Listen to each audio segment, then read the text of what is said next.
Hello दोस्तों, polytechnic education channel पर आप सभी लोगों का हार्दिक दिल से स्वागत है।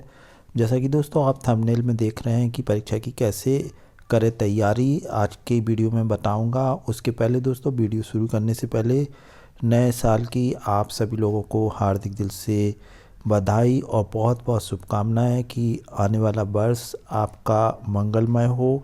आप खूब मेहनत करें और जो आपकी मंजिल है वो आप लोग आपके कदमों को चूमे। तो चलिए दोस्तों, जैसा कि आप सभी को मालूम है, पॉलिटेक्निक कॉलेज के विद्यार्थियों की जनवरी से एग्ज़ाम शुरू होने जा रही है। 4 जनवरी से पेपर शुरू हो रहे हैं। यहाँ दोस्तों बहुत से विद्यार्थी हैं जो सेमेस्टर में किन्हीं कारणों से नहीं भी पढ़ पाते हैं या फिर पढ़ाई करने का मन नहीं होता है, लेकिन परीक्षा के टाइम पे वो 1-2 दिन जो पढ़ते हैं उसमें भी काफ़ी अच्छे नंबर ला सकते हैं। तो दोस्तों आज की वीडियो में मैं कुछ स्टडी टिप्स बताऊंगा। जैसा कि आपको मालूम है दोस्तों कि आपको क्या करना है। आपने अभी तक कुछ नहीं भी पढ़ा है और फिर भी आप अच्छे नंबर ला सकते हैं 1-2 दिन अच्छी आप पढ़ाई करके। तो उसमें कैसे अच्छे नंबर लाना है ये मैं आपको इस वीडियो के माध्यम से बताऊंगा। कुछ स्टडी टिप्स हैं। सबसे पहले दोस्तों आपको अपना मोरल और आपका कॉन्फिडेंस हाई रखना है। अब इसके साथ ही दोस्तों आपको किस तरीके से परीक्षा की तैयारी करें। तो दोस्तों आपके पास एक तो सिलेबस होना चाहिए जिसमें आप देख सकें कि आपके कौन कौन सी यूनिट हैं। अभी जैसा कि अभी मैं स्पेशली सेकेंड ईयर और फाइनल ईयर के जो विद्यार्थी हैं जिनका OCBC बेस्ड आधारित जो सिलेबस है उसमें अभी तो पूरे सिलेबस में से आ रहा है, लेकिन दोस्तों मैं आपको बता दूं कि अधिकांश जो आपका है थ्योरी एग्ज़ाम मतलब एक्सटर्नल ही पूछा जाएगा। क्योंकि दोस्तों जो भी पेपर सेटर रहते हैं उनको पुराना पेपर दिया जाता है, फिर वो उसको देख के पेपर सेट करते हैं। तो दोस्तों उसमें आपको काफ़ी एक्सटर्नल जो थ्योरी एग्ज़ाम की यूनिट हैं, काफ़ी यूनिट हैं, तो अधिकांश जैसे 60-65 तक आपको उसी में से आने की पूरी संभावना है।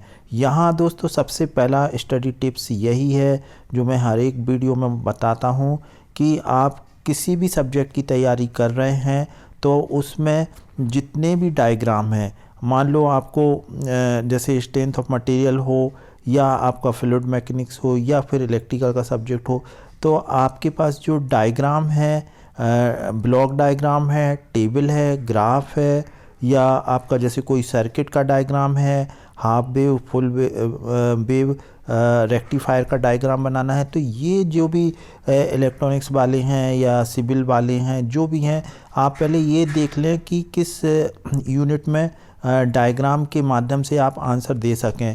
तो मुश्किल से दोस्तों आप देखेंगे तो 10-15 डायग्राम आपको हर एक मतलब सब्जेक्ट में मिल जाते हैं कम से कम।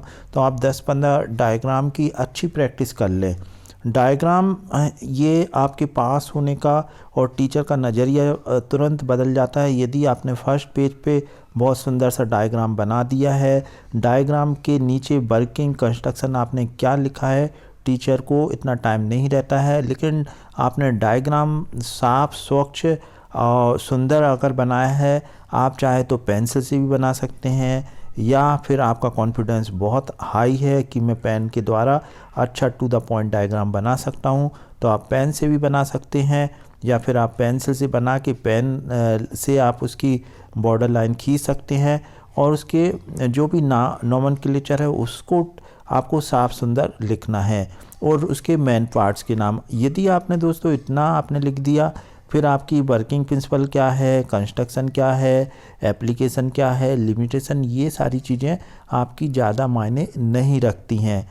तो दोस्तों पहला आपको डायग्राम, अब जैसे ब्लॉक डायग्राम का भी विद्यार्थी पूछते हैं कि ब्लॉक डायग्राम क्या होता है, तो दोस्तों ITCS वाले विद्यार्थी हैं उनको ब्लॉक डायग्राम के, या इलेक्ट्रॉनिक्स के विद्यार्थी हैं ब्लॉक डायग्राम के माध्यम से वो आंसर देते हैं। तो ब्लॉक डायग्राम के माध्यम से जितना हो सके आप आंसर दें, वो भी एक अच्छा और इम्प्रेसिव तरीका होता है टीचर को इम्प्रेस करने का कि ब्लॉक डायग्राम के माध्यम से आपने मतलब आंसर दिया है, तो निश्चित ही वो ब्लॉक डायग्राम को देखकर आपको नंबर अच्छे मिल जाएंगे। जैसे ऑटोमोबाइल के विद्यार्थी हैं, मैकेनिकल के, ऑटो साइकिल है, डीजल साइकिल है, आपने साइकिल बना दी है, और उसके 4 जो भी हीट एडिशन है, हीट रिजेक्शन है, कॉम्प्रेशन है, एक्सपेंशन है, ये सारी चीज़ें आप टू द पॉइंट साफ़ सुथरा लिखेंगे।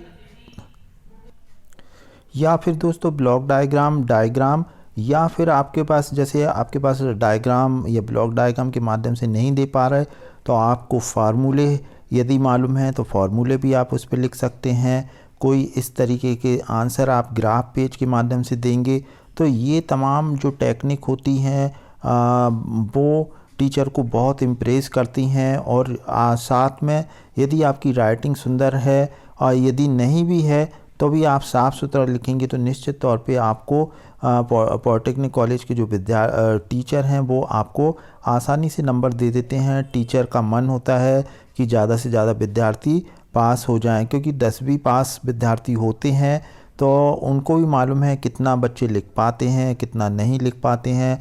तो दोस्तों सबसे पहला तरीका मैंने आपको बताया है कि आपको जितने भी आपके 5 सब्जेक्ट हैं, जितने भी डायग्राम हैं, जितने भी फार्मूले हैं, जितने भी यदि ग्राफ के माध्यम से या कर्व के माध्यम से या किसी टेबल के माध्यम से आपको आंसर देना है तो वो ऐसी चीज़ें आप तैयार कर लें।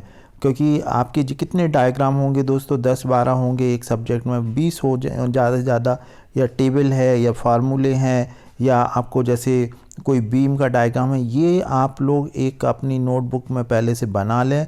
मैं आपको गारंटी देता हूँ कि अगर आपने इस तरीके से तैयारी की, अब रही न्यूमेरिकल की दोस्तों, तो न्यूमेरिकल यदि आप नहीं कर पा रहे हैं तो आप फार्मूले ज़रूर उस यूनिट के याद कर लें और वो फार्मूले भी आप लिखेंगे तो टीचर उसमें आपको नंबर ज़रूर देंगे। तो सबसे पहले दोस्तों मैंने आपको सिंपल सी ट्रिक बता दी है।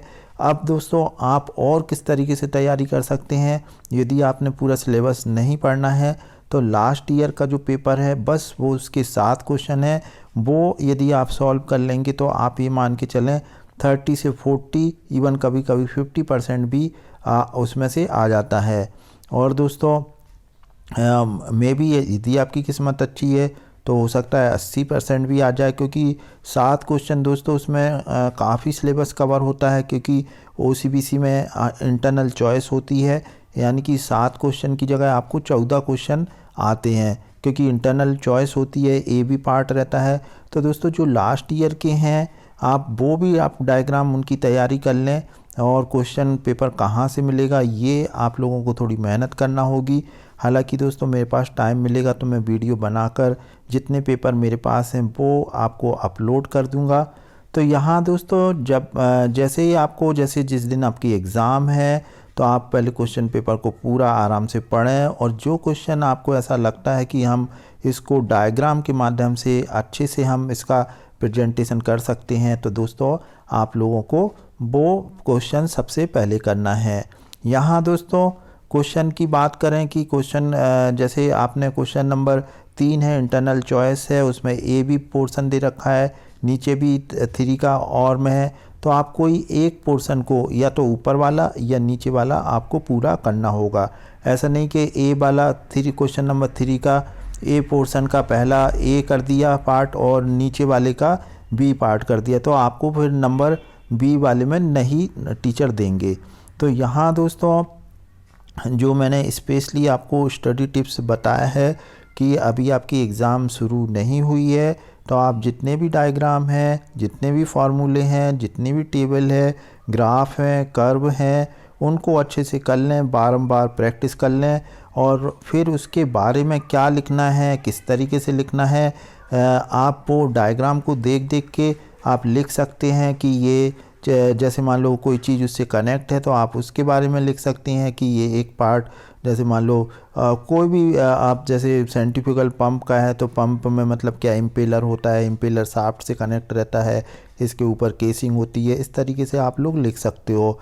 इसके अलावा दोस्तों आप जो शॉर्ट नोट्स की तैयारी कर सकते हैं जो अधिकांश आते हैं, आप देख लें जो शॉर्ट नोट, और शॉर्ट नोट में भी यदि आपको कभी डायग्राम आता है तो आप डायग्राम ज़रूर बनाएं।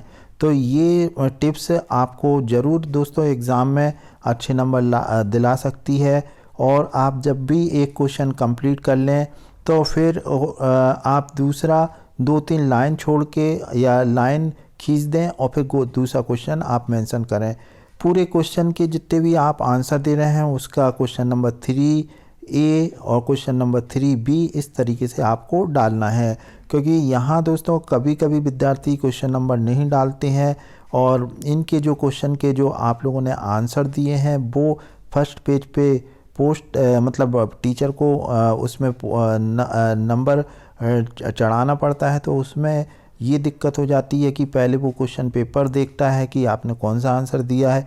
यहाँ दोस्तों टीचर को अगर थोड़ी सी भी परेशानी होती है तो वो विद्यार्थी पे उसका गुस्सा उतर सकता है। तो यहाँ दोस्तों आपको सबसे पहले क्या करना है कि जो भी क्वेश्चन नंबर है वो आप ज़रूर डालें, नीट एंड क्लीन उसमें लिखने का प्रयास करें, डायग्राम के माध्यम से करें और क्वेश्चन नंबर जो सेकंड अटेम्प्ट करें जो भी आप करें उसमें क्वेश्चन नंबर 2 या 3 लाइन छोड़ दें या नेक्स्ट पेज से भी लिख सकते हैं यदि नीचे आपने आपका 75% आपने लिखा है। ऐसा नहीं कि 2 लाइन लिख के फिर दूसरा आप क्वेश्चन लिखें। तो दोस्तों ये स्टडी टिप्स हैं, आप लास्ट ईयर का पेपर सॉल्व कर लें और सिलेबस के अनुसार जो भी आपके डायग्राम हैं उनको तैयार कर लें और फार्मूले को कर लें। इस तरीके से आप आसानी से दोस्तों आने वाली एग्ज़ाम में पास हो सकते हैं, ना केवल पास होंगे बल्कि बहुत अच्छे नंबर आप ला सकते हैं। तो दोस्तों उम्मीद है आपको ये वीडियो अच्छा लगा होगा। यदि अच्छा लगा है तो अपने दोस्तों के साथ ज़रूर शेयर करें। Thanks for watching.